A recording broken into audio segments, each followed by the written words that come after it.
Welcome back to America Decides. Leaders from the cryptocurrency industry gathered at the White House today for its first ever Digital Asset Summit, where President Trump delivered remarks.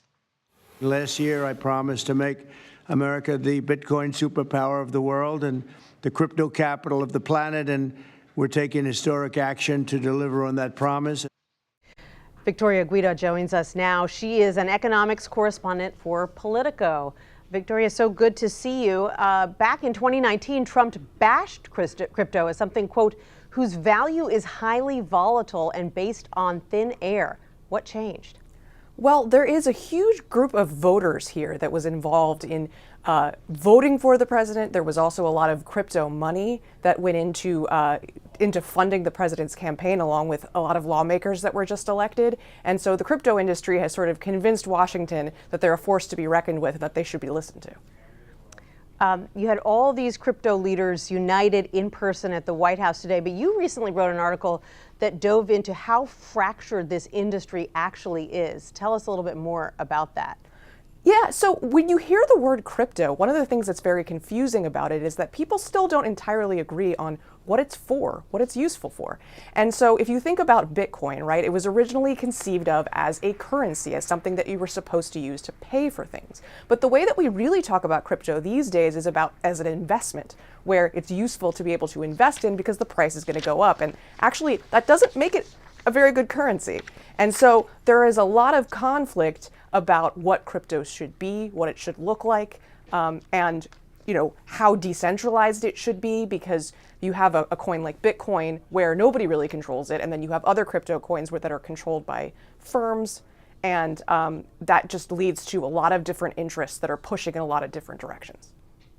In your article, you called the crypto industry, quote, a complicated blend of grift and innovation.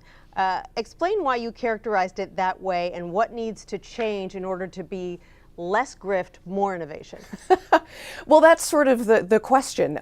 So the reason why it's innovative is because there is a lot of reasons why crypto is sort of a more technologically efficient way to do finance. And so you actually hear people in the traditional finance world talk about what they call tokenizing something, a normal traditional asset like a stock or a bond, because you can create sort of faster, more efficient ways of moving assets. But one of the things that's sort of unsettled about crypto is there isn't very much rules around it. And so it opens the door for people to create a crypto for whatever purpose, just have people plow money into it, and then those people might get screwed. And so what the hope that I have, and the hope that a lot of people have for what Washington will do, is that they'll put rules around this so that you're sort of encouraging a situation where the useful purposes of crypto, whatever those may be, are encouraged, and the situations where people might have the rug pulled out from under them and lose money, those are less encouraged. So then what do you make of the president's new executive order yesterday that establishes a strategic Bitcoin reserve, and particularly his choice of Bitcoin over all the other cryptocurrencies out there? What's the significance of that? So he created two different things. There was the strategic Bitcoin reserve, as you mentioned, and then there was also the digital asset stockpile.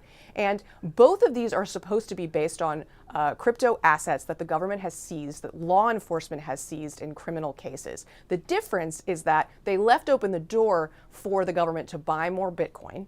They said that this would have to be in a taxpayer-neutral way, so it can't cost the government net money.